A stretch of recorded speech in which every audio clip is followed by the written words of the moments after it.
pessoal, tudo bem? Tô aqui de novo para conversar com o seu coração e não com o seu cabeção. Se você sente afinidade com a minha energia, então esse vídeo é para você. Gente, esses dias eu tava de boa, assim, procurando um documentário na Netflix para assistir. Eu encontrei, por acaso, um documentário chamado Holy Hell. Até recomendei na minha fanpage para vocês assistirem. Basicamente, gente, esse documentário fala de um possível líder espiritual de uma comunidade nos Estados Unidos. E esse líder espiritual, né, ele ficou durante mais de 20 anos manipulando pessoas, ao que tudo indica no documentário, tá, gente? Eu não conheço a pessoa, mas pelo que diz lá, pelas testemunhas dos ex-membros do grupo, ele manipulava pessoas fazendo uma pose de líder espiritual, de mestre, porque todas as atitudes dele, a forma das atitudes dele pareciam atitudes de mestre, né? Mas não o conteúdo, não a energia. Isso me lembrou também das comunidades do Osho, né? Que tem algumas coisas que ele fazia lá na comunidade dele que eram semelhantes à comunidade do Osho. Só que a grande diferença, principalmente, é o olhar do cara e o olhar do Osho. Quem tem o mínimo de empatia, de sensibilidade, de intuição, ao olhar nos olhos do Osho, vai sentir ali um amor que é uma coisa... o Osho ele é pura amorosidade, é só você olhar no olhinho dele, você pode até não sentir afinidade com a energia dele, mas você olha no olhinho dele, meu Deus, é uma coisa... Eu olho no olho do Osho e fico assim, derretida, encantada, porque é puro amor, né, gente? É uma energia amorosa, é uma luz, é uma grandeza espiritual, que é uma coisa assim que nos envolve quando a gente está aberto para receber. Então, já no desse possível líder espiritual dessa outra comunidade, eu não sentia a mesma coisa, né? E o Osho também, nas comunidades dele, ele sempre falava muito da diferença entre religião e religiosidade, que nós temos que aprender a sermos os nossos próprios mestres. Ele falava muito da importância da liberação sexual, da pessoa viver a sexualidade sem reprimir. E, gente, quando uma comunidade tá te reprimindo, ela tá querendo, quando um líder espiritual, ele quer ter você na mão dele, a primeira coisa que ele faz é começar a te colocar medo, culpa, a te responsabilizar pelos sentimentos dele e a fazer você se sentir um lixo, porque quanto mais culpado, quanto mais medroso você é, melhor vai ser para ele poder te usar, te manipular, sugar a sua energia, te fazer de gato e sapato. Isso não serve só para seitas religiosas, mas serve para qualquer tipo de relacionamento em que o outro está tentando o tempo todo fazer você se sentir culpado, com medo. Então ele falava, dentro dessa comunidade, ele falava, eu não lembro agora o nome do cara, mas ele falava assim, se você sair dessa comunidade, em 1 ano você morre. Sabe, ele ficava o tempo inteiro fazendo ameaça, enquanto que na comunidade do Osho, por exemplo, as pessoas entravam e saíam a hora que elas queriam, não tinha essa de, se você sair daqui você vai morrer, a verdade está em mim, eu sou o grande mestre, eu sou o detentor do saber. Não tinha isso, muito pelo contrário. A função dele era justamente inspirar nas pessoas a amorosidade delas, né? Mas não era manipular pessoas, não era fazer com que as pessoas ficassem cativas para fazer o que ele queria, impedindo que elas saíssem de lá, controlando negativamente a sexualidade delas. Não, elas tinham total liberdade para poder ser o que elas eram, né? E lá em comunidades onde tem um psicopata liderando ou um delirante, em geral, esse possível líder, esse dito líder, ele tá sempre, o tempo todo ele tá policiando o comportamento das pessoas. Então, gente, se você se você frequenta uma seita religiosa, ou mesmo se você vive um relacionamento com alguém, que a pessoa tá o tempo inteiro atribuindo os problemas dela a você, tentando te responsabilizar, tentando de alguma forma fazer uma lavagem cerebral para você ficar ali o tempo inteiro servindo a ela, se essa pessoa fica se fazendo de vítima, de coitada, para você ficar com peninha dela e ficar fazendo coisas por ela, se o tempo inteiro que você tá perto dessa pessoa, você tá com medo de errar, policiando o seu comportamento, controlando aqui o seu diafragma, né? Trancando o seu diafragma, você não tá respirando direito, você fica o tempo inteiro com medo, você fala, poxa, não posso falar isso, senão a pessoa vai achar aquilo, eu tenho que tomar cuidado aonde eu vou, porque ela não pode saber. Você tá o tempo inteiro se policiando para não errar, para não fazer nada que essa pessoa possa condenar, você tá o tempo inteiro morrendo de medo dessa pessoa, Você vive o tempo todo com culpa. Então, meu amigo, minha amiga, sorria ou chore, né, melhor dizendo, você está sendo manipulado. Gente, eu frequento esse meio dito espiritualista desde os 4 anos de idade. Eu já fui da Umbanda, já fui do Candomblé, já participei do Kardecismo, já frequentei vários tipos de espiritualidade, né. Hoje em dia eu não tenho uma religião, eu falo que, eu parafrasei uma frase do meu mentor amigo, né, aliás, do meu mentor não, do mentor amigo, que ele fala que eu não tenho partido nem religião, meu grande mestre é o coração. Então esse é o lema da minha vida. Sempre que eu quero me conectar com Deus, eu olho para dentro de mim mesma e me conecto com o meu Deus interno, porque a partir do momento que a gente sente que a gente pode se conectar com o todo, a gente percebe que o todo está em nós e que nós estamos no todo, que essa ideia de fragmentação é uma ideia ilusória do ego, né? Uma ideia errada do ego, essa ideia de que a gente está fragmentado.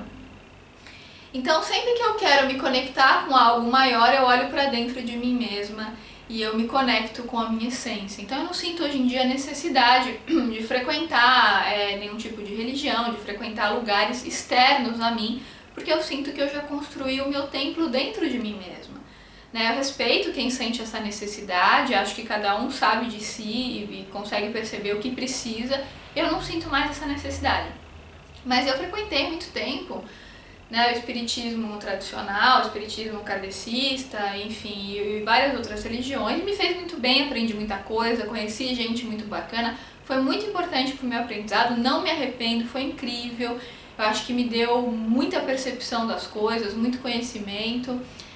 Mas o fato é que nesse meio também, dito espiritualista, a gente também encontra pessoas delirantes, psicopatas, com um nível de consciência ainda primitivo e que precisam sim do nosso amor, da nossa compaixão, que também são fontes de aprendizado, né?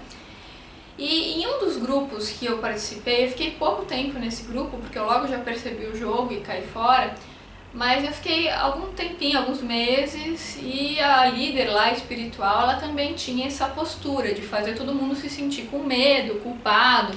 Tipo assim, se você sair desse grupo a sua vida vai acabar, sabe? Se você namorar alguém que tá fora desse grupo, você vai lesar a sua energia. Não pode se masturbar porque é pecado, atrai espírito ruim. Sabe, o tempo inteiro querendo ter a sexualidade das pessoas na mão, fazendo com que as pessoas se sentissem de alguma forma com medo, culpada, o tempo inteiro manipulação, controle de comportamento, culpa, afeto zero, né? O que tinha mais era manipulação e jogo de poder o tempo todo. E aí, em uma das consultas que eu tive com um mentor amigo com o qual eu me consulto, já falei pra vocês quem é o mentor amigo, inclusive tem vídeo aqui no canal explicando quem é. Ele fala o seguinte, ele fala uma das coisas mais bonitas que eu já ouvi na minha vida e que pra mim fez um sentido absurdo. Ele fala assim, filha, espiritualidade não é pra fora, espiritualidade é pra dentro. Espiritualidade é a conexão com a sua essência. Tanto faz se uma pessoa viaja para 400, para 500 dimensões, se essa pessoa vai até a 20ª dimensão, se ela vê não sei o que, se ela tem contato com um monte de espírito, se ela tem capacidade de ser telepata. Isso não é relevante. O que é relevante é a capacidade afetiva daquela pessoa. Não é quantas coisas ela vê, com quantos espíritos ela conversa, isso não tem relevância nenhuma, porque isso é fenomênico. Isso não é espiritualidade. Espiritualidade é olhar para dentro. Quando eu fui entendendo, quando eu fui começando a perceber isso, eu falei, caramba, é verdade, porque em vários momentos que eu estava vivendo situações de competição espiritual sem perceber, eu via pessoas falando assim, porque eu vejo isso, eu me comunico não sei com quantas dimensões, e eu faço isso, eu aconteço e não sei o quê. E muitas vezes eu achava que aquela pessoa tinha um poder muito grande, que aquela pessoa era muito superior a mim, porque, nossa, olha quantas coisas ela sabe fazer, e eu só sei meditar, eu só tenho intuição, e ela viaja para várias dimensões, tem contato com um monte de espírito. E eu aqui, com a minha Hellis meditaçãozinha, quem sou eu? Eu sou um lixo, então, porque eu não faço essas viagens astrais muito loucas. Eu não vivo essa pirotecnia espiritual, então eu sou nada. E é muito interessante como isso acontece, essa competição, O ego, ele está presente em todas as relações até a gente se iluminar. E essa competição espiritual, ela acontece também no meio dito espiritualista, E aí é muito comum a gente conhecer pessoas que, por estarem num nível de consciência muitas vezes, né, mais primitivo, elas se arrogam do seu poder espiritual e tentam se autoafirmar em cima de outras pessoas, dizendo que tem uma supremacia espiritual porque fazem isso e aquilo, porque se comunicam com não sei quantos espíritos, porque, né, e muitas vezes usam isso para uma autoafirmação mesmo. E se você não tem muita consciência do que é a espiritualidade, dessa conexão com o todo, muitas vezes você acaba se deixando iludir, você fica enaltecendo esse tipo de comportamento. Eu também já fiz isso em algum momento da minha vida. Eu falava, nossa, olha, fulano tem uma capacidade telepática, nossa, fulano é clarividente, uau, ele é super poderoso, olha. Mas a questão é, como é que está a capacidade afetiva dessa pessoa? Essa pessoa tem amorosidade no olhar? Quando você olha para os olhos dessa pessoa, você sente verdade? Aquilo toca o seu coração? Como é que é o abraço dessa pessoa? Tem entrega? Como é que é a capacidade generosa dessa pessoa? Porque no fundo, gente, é isso que importa. Se a pessoa transita entre zilhões de dimensões, ela conversa com zilhões de espíritos, pô, que bacana, que legal que ela desenvolveu essa capacidade. Mas isso não significa espiritualidade. Espiritualidade é, acima de tudo, a conexão com a essência. A própria definição da palavra religião vem de religare, que é você se religar com algo maior, que é você se conectar, né, com algo maior, essa capacidade de se conectar com o sagrado. E muitas vezes a gente fica iludido nessas competições do ego, achando que a espiritualidade é uma coisa externa. Ela depende desse poder de você viajar entre dimensões, de fazer altas viagens astrais e sair do corpo, e ficar olhando o seu corpo de cima e tal, isso é muito louco.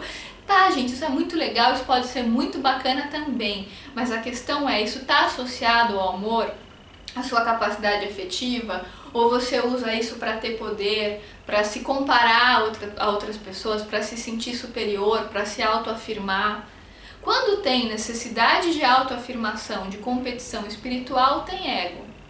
Então, gente, tem muito psicopata aí que tem essa capacidade de sair do corpo, de ver o corpo, de fazer altas viagens astrais, se comunicar com vários espíritos, de hipnotizar pessoas. Bacana, mas isso aí não tem nada a ver com espiritualidade. Então, gente, não é que seja ruim a pessoa ter essas habilidades mediúnicas, isso pode ser muito bom quando é usado por uma pessoa consciente. Eu, por exemplo, conheço uma pessoa que já se iluminou, uma pessoa que tem uma consciência elevadíssima, que vibra numa frequência super elevada, e essa pessoa faz viagens astrais consciente, é uma pessoa que vibra numa frequência da 8ª dimensão, mas em nenhum momento ela fala isso para se sobrepor a ninguém, para se sentir superior, ela fala com naturalidade, porque para ela isso não é nada demais, isso é uma coisa natural, isso não indica um poder, não indica que ela é o máximo. Inclusive tem um texto do Osho brilhante, que eu até já falei para vocês em outros vídeos, que ele fala que um discípulo está conversando com o outro sobre o seu próprio mestre. E aí um desses discípulos fala assim, nossa, meu mestre é foda. Meu mestre, ele anda sobre as águas, né? Meu mestre faz acontecer, ele faz aparecer isso e aquilo, ele viaja entre várias dimensões e tal. E o seu mestre, o que ele faz? Aí o outro discípulo fala assim, meu mestre, quando ele come, ele come. Quando ele dorme, né? Quando ele conversa, né? É isso que ele faz, né? As coisas simples do dia a dia, essa simplicidade, isso é o meu mestre.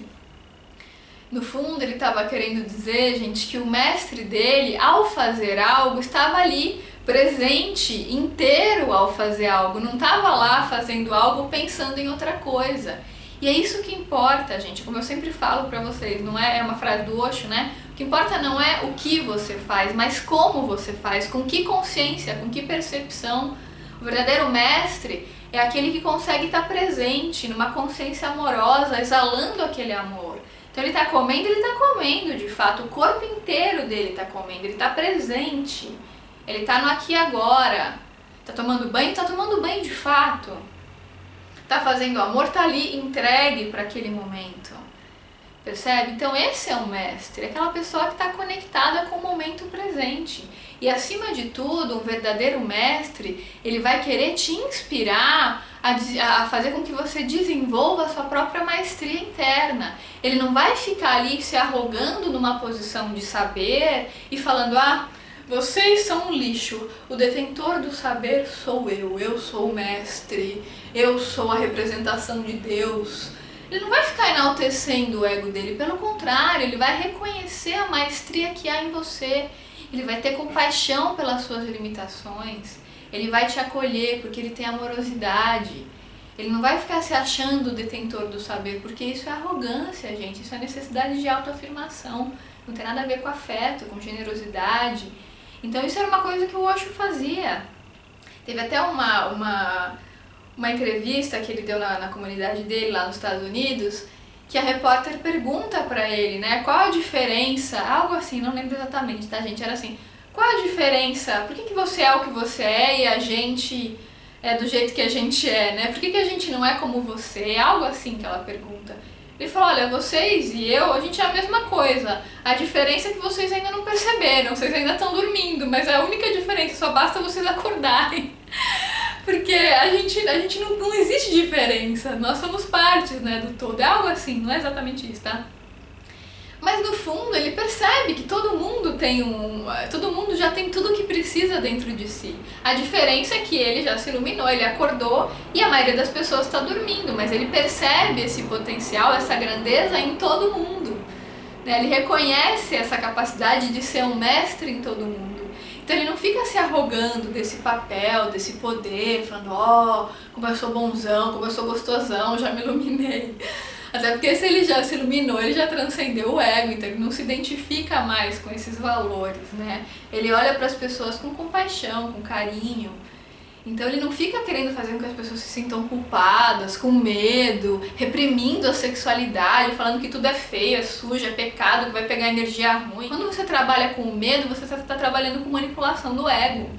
E quando você faz as pessoas terem medo de algo, você deixa elas aqui, ó, na sua mão, comendo na sua mão. Então, gente, esse documentário é uma verdadeira denúncia de algo que acontece muito até hoje em muitas comunidades também, comunidades ditas espiritualistas, que fazem isso, que sugam a energia das pessoas o tempo todo. E por que as pessoas de dentro dessa comunidade muitas vezes sentem uma energia boa? A energia boa não vem daquele líder psicopata. A energia boa vem delas mesmas. As próprias pessoas ali que são amorosas, que estão focadas no afeto, elas emanam essa luz, né? Então essa alegria, esse amor que elas sentem vem da própria comunidade, então tem esse lado bom também. Agora o mestre, ele ilude as pessoas, o possível mestre, ele ilude as pessoas fazendo com que elas achem que aquela energia boa vem dele, como se ele fosse soberano, e não tem nada disso. A energia vem das próprias pessoas, ele só está ali vivendo com a energia delas. Então, meu querido, minha querida, se você vive alguma situação assim, se você vive algum relacionamento assim, caia fora enquanto é tempo, enquanto você ainda tem o mínimo de dignidade, porque você está sendo sim manipulado. Talvez você goste dessa situação, e tem gente que às vezes prefere ficar numa prisão do que ter liberdade. É a escolha de cada um. Tem pessoas que às vezes até sabem que estão sendo manipuladas, mas preferem ficar nessa situação. Então aí é uma escolha consciente. Agora, se você está sem saber, aí não é algo consciente, você está sendo usado e não está percebendo. Né? Você pode escolher, ao perceber, você pode escolher permanecer ou sair. Aí é uma escolha que vai depender da sua consciência. Bom, gente, é isso. Se você gostou desse vídeo, lembre de deixar o seu like aqui pra mim, compartilhar com seus amigos e também se inscrever no canal se ainda não tiver se inscrito. Um grande beijo e até os próximos vídeos.